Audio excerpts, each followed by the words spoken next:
আজকে আমি চলে এসেছি তোমাদেরকে একটা গল্প শোনাতে। আসলে আমি রিসেন্টলি একটা ওয়ার্কশপ করেছি আমাদের কবিতা স্কুলের পক্ষ থেকে, সেটা আয়োজিত। তো সেখানে মলয় স্যার এসেছিলেন। তো তিনি আমাদেরকে একটা খুব সুন্দর গল্প বলেছেন। আমার ওই গল্পটা কিন্তু খুব ভালো লেগেছে। মানে আমি অত ভালো করে বলতে পারবো না, কিন্তু উনি এত সুন্দর করে বলছিলেন না, আমার মনে হচ্ছিল আমি পুরো ওই জায়গাতেই আছি। তো চলে তাহলে গল্পটা বলি। স্যার বললেন যে আমার একটা ছেলের সঙ্গে বন্ধুত্ব হয়েছিল। আমার বাচ্চাদের সঙ্গে বন্ধুত্ব করতে খুব মজা লাগে। তো সেই ছেলেটার নাম ছিল তনু। তো একদিন আমি ওর ঘরে গেছি। তো তখন দেখছি তনু একটা আঁকার খাতা নিয়ে বসে আছে। তা আমি তনুকে জিজ্ঞেস করলাম যে তনু কি করছো? তনু প্রথমেই বলল যে আমি একটু আঁকার চেষ্টা করছি। ও কিন্তু বললো না যে আমি আঁকছি বা কিছু করছি, বললো আমি একটু আঁকার চেষ্টা করছি। তো তখন আমি বললাম, স্যার বলছেন যে আচ্ছা তুমি আঁকার চেষ্টা করছো, আমাকে একটা পাখি এঁকে দেখাও তো। কিছুক্ষণ পর তনু একটা কুকুর এঁকে দেখালো। তো তখন স্যার ভাবলো যে এটা তো একটা কুকুর, আমি পাখি আঁকতে দিয়েছিলাম, কোথায় পাখি? এটা তো একটা কুকুরের ছবি, তুমি আমাকে এঁকে দেখাচ্ছ। তখন তনু বলল যে আরে বাবা, পাখিটা তো কুকুরের পেছনে আছে, কুকুরটা পাখিটাকে পাহারা দিচ্ছে, পাখিটাকে ধরতে যেও না কিন্তু, কুকুরটা কিন্তু খুব রাগী।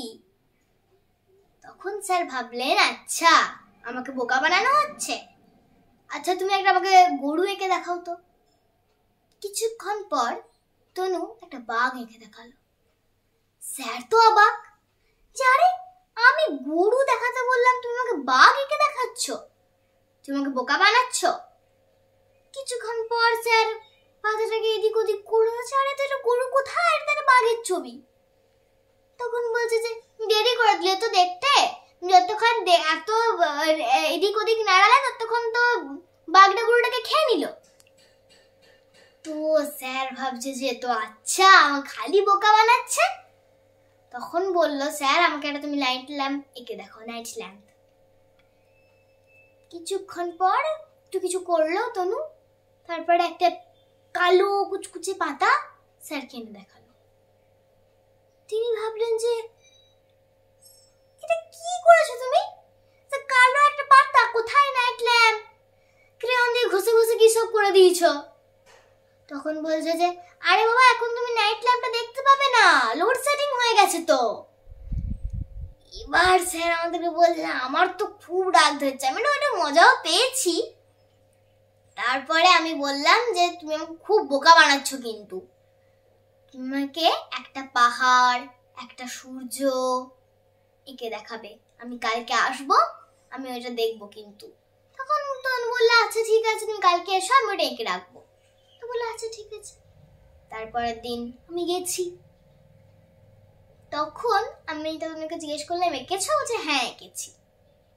তারপর তনু আমাকে একটা দেওয়ালের মধ্যে জানলা আছে, সেটা আমাকে এঁকে দেখালো। আমি বললাম যে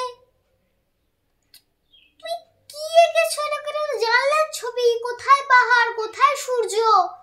তো বলছে যে তুমি জানো আমি না বেশি আঁকলে মা আমাকে বকে, পড়াশোনার ঠিক মতন হয় না, তো সেই জন্য আমি পাহাড় সূর্য সব এঁকে জানলাটা বন্ধ করে দিয়েছি। স্যার বলছে আচ্ছা মা বকে পড়াশোনার ক্ষতি হয় বলে আঁকলে, তাই ও সব এঁকে জানলা বন্ধ করে রেখেছে। এবার আমি তো একটু মজাও পেলাম, আবার ভাবলাম যে তোমাকে রোজ রোজ বোকা বানাচ্ছে। তারপর আমি চলে এলাম। তারপর আমি যে ঘরে থাকতাম সেই ঘরে আর থাকি না, সেই ঘরটা ছেড়ে দিয়েছি। এবার আমি অনেক দূরের ঘরে চলে এসেছি, তনুর ঘরের সামনে আর আমার বাড়ি নেই, তো সেই জন্য আর ওখানে যাওয়া হয় না। তো একদিন স্যার বলছেন যে আমি ভাবলাম যে অনেকদিন তো তনুর সঙ্গে দেখা হয়নি, তাহলে কালকে একবার যাবো ওখানে। এবারে ওদের ঘরের সামনে একটা চায়ের দোকান ছিল, সেই আশেপাশে ঘুরে ঘুরে চা খাচ্ছেন। তখন দেখছি যে তনু তার মায়ের সঙ্গে স্কুল থেকে ফিরছে।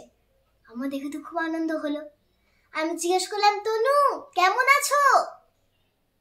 তনু ঘাটটা এইভাবে নেড়ে চলে গেল। আমি আবার জিজ্ঞেস করলাম, আঁকা টাকা শিখছো এখন?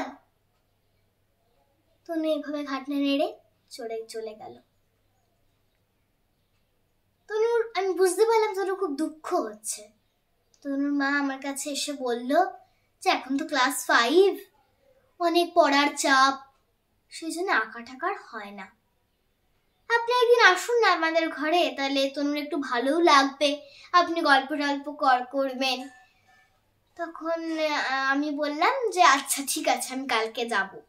তো তনু বেশ এটা চমকে গেল, মানে ওর খুব আনন্দ হলো। সে আমি বললাম, তনু আমি কালকে আসবো তোমার ঘরে। ও বেশ একটু খুশি হলো। তারপরের দিন আমি গেলাম। তাই আমি বললাম যে তুমি এখন আর আঁকা শিখছো না, এখন আর আঁকো না? বলছে হ্যাঁ আঁকি তো, আমি আমার মনের মধ্যে অনেক আঁকা রেখেছি, আমি আমার মনের মধ্যে ছোট ছোট এঁকে আমার মনের ভেতরে রেখেছি। তখন আমি বললাম যে আচ্ছা বেশ, তাহলে তোমার মনের ভেতরে যে আঁকাগুলো ছিল, যে আঁকাগুলো এখন আছে, সেই আঁকাগুলো থেকে একটা আঁকা আমাকে দেখাও। তো তখন তনুর মা এলো, তো বললো যে তো আপনি আজকে আমাদের ঘরে চাটা খেয়ে একেবারে ভাত খেয়ে যাবেন, খাওয়া দাওয়া করে যাবেন। তা আমি ভাবলাম যে ভালোই হলো, একটু গল্প করা হলো। তারপর তনু আমাকে একটা বিরাট বড় স্কুল ব্যাগ এঁকে দেখালো, বিরাট বড়, খালি একটা স্কুল ব্যাগ। বললাম যে এটা?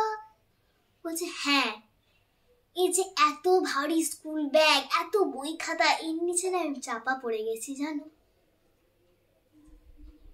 তনু আমাকে বলল যে আমার তো কোনো বন্ধু নেই, তুমি এলে আমার খুব ভালো লাগে, এই ব্যাগটাকে তুমি সরাও, দেখবে আমাকে তুমি দেখতে পাবে।